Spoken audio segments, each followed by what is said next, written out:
دنیا میں بہت کم مائیں اس تجربے سے گزری ہوں گی جو کچھ جرمنی میں مقیم ایک ایرانی پناہ گزین ستارہ فروخی نے برداشت کیا۔ انہوں نے 17 سال کی جدائی کے بعد اپنی بیٹی سپیڈا سے ملاقات کی۔ کئی برسوں کی کوششوں کے بعد وہ 2 سال قبل اپنی بیٹی سے ملنے اور اسے گلے لگانے میں کامیاب ہو گئی تھیں۔ مغربی ایران کے شہر کرمنشاہ سے تعلق رکھنے والی 44 سالہ ہیئر ڈریسر کا کہنا ہے کہ وہ چائلڈ میرج یعنی کہ کم عمری کی شادی کا شکار ہوئی تھیں۔ 15 سال کی عمر میں ان کی شادی ہو گئی تھی اور 16 برس کی عمر میں انہوں نے اپنی بیٹی سپیڈا کو جنم دیا تھا۔ انہوں نے بتایا کہ جب میں نے شادی کی تھی تو اس وقت میں جسمانی اور جنسی پختگی کو بھی نہیں پہنچ پائی تھی۔ یہ شادی گھر والوں کے زور دینے پر ہوئی تھی۔ وہ کہتی ہیں کہ میں اس شادی کے لیے بالکل بھی راضی نہیں تھی۔ جب میں 17 یا 18 سال کی ہوئی تھی تو مجھے احساس ہوا کہ میں کم عمری کی شادی کا شکار ہوں۔ ایران دنیا کی ان چند ممالک میں سے ایک ہے جہاں کم عمری یا بچوں کی شادی کو قانونی حیثیت حاصل ہے۔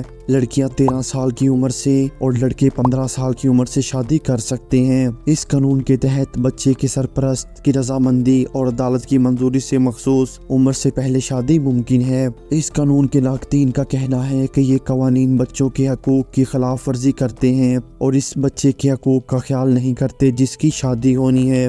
ستارہ کہتی ہے کہ وہ شادی شدہ زندگی اور والدہ بننے کے لیے بہت چھوٹی تھی۔ وہ اپنی بیٹی کی پیدائش کے بعد حالات کے متعلق بتاتی ہیں کہ ہم دونوں بچپن کے ساتھیوں کی طرح ساتھ کھیل کر پلے ہوئے ہیں۔ اس وقت اگر وہ روتی تو مجھے نہیں معلوم تھا کہ اسے دودھ چاہیے یا اسے خود کو گندا کیا ہے یا کسی اور چیز کی ضرورت ہے۔ میں بہت چھوٹی تھی اور میں شادی شدہ زندگی کے لیے تیار نہیں تھی۔ میری زندگی میں بچہ بہت جلد آ گیا تھا۔ ستارہ نے آخری بار جب اپنی بیٹی کو دیکھا تھا تو اس لمحے کی یاد ہمیشہ ان کے ذہن میں نقش ہے۔ وہ بتاتی ہے کہ وہ اپنے والد کی گاڑی سے باہر نکلی اور میں بھی، ہم نے ایک دوسرے کو گلے سے لگایا اور زمین پر بیٹھ کر رونے لگے۔ میں اسے بیان نہیں کر سکتی۔ ثقافتی اور مذہبی اختلافات کی وجہ سے باپ نے ان کی بیٹی کو اس سے چھین لیا جب وہ 8 سال کی تھی۔ وہ کہتی ہیں کہ اس کا والد سخت مزاج تھا اور مجھے اپنی بیٹی کو بالکل بھی دیکھنے نہیں دیتا تھا۔ جب عدالت نے فیصلہ کیا تھا کہ میں اپنے بچے کو عوامی سطح پر مہینے میں کم از کم ایک بار مل سکتی ہوں۔ ایرانی قانون کے مطابق 7 سال کی عمر تک بیٹیوں اور بیٹوں کو تحویل ماں کے پاس ہیں۔ اس کے بعد 7 سے 9 سال تک کی بیٹیاں اور 7 سے 15 سال تک کی بیٹیوں کی تحویل والد کو دی جاتی ہے۔ بلوغت کی عمر کو پہنچنے کے بعد بیٹیاں اور بیٹے خود فیصلہ کر سکتے ہیں کہ وہ کس والدین کے ساتھ رہنا چاہتے ہیں۔ ستارہ کا کہنا ہے کہ اس کی بیٹی کے ساتھ آخری ملاقات کے بعد والد نے سپیڈا کو ان سے ملاقات نہیں کرنے دی اور اسے بتایا کہ اس کی ماں مر گئی ہے۔ وہ بتاتی ہیں کہ مجھے یاد ہے کہ میں اس کی سالگرہ پر اس کے لیے تحائف لیتی تھی اور تنہائی میں پاگلوں کی طرح روتی تھی۔ یہ میرے لیے بہت مشکل تھا۔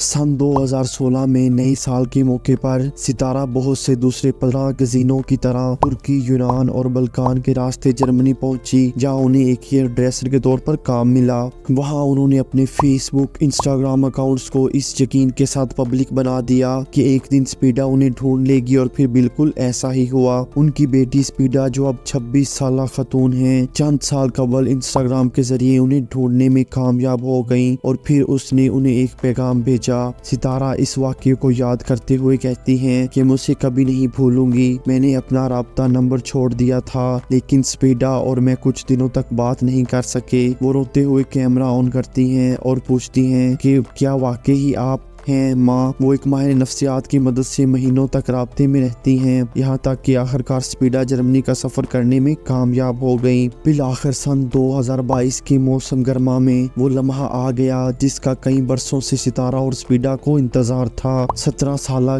جدائی کے بعد وہ ایک دوسرے کے گلے ملی اور تقریباً آدھے گھنٹے تک روتی رہیں، ایک دوسرے کو چوما اور ایک دوسرے کی خوشی کے آنسو پہنچے۔ اس وقت سپیڈا صرف ایک جملہ بول سکی تھی کہ مجھے امید ہے کہ کسی ماں اور بچے کو کبھی الگ نہیں ہونا پڑے گا۔ اس کے بعد ستارہ بات ختم کرتے ہوئے کہتی ہے کہ میں گھنٹوں صرف اسے دیکھتے ہوئے گزارتی ہوں۔ میں یہ کہہ سکتی ہوں کہ اسے دیکھ کر میں دوبارہ زندہ ہو گئی ہوں۔ دوستو، آپ کو آج کی ہماری یہ سٹوری کیسی لگی؟ کمنٹ سیکشن میں ضرور بتائیے گا۔ ملتے ہیں ایک نئی ویڈیو میں۔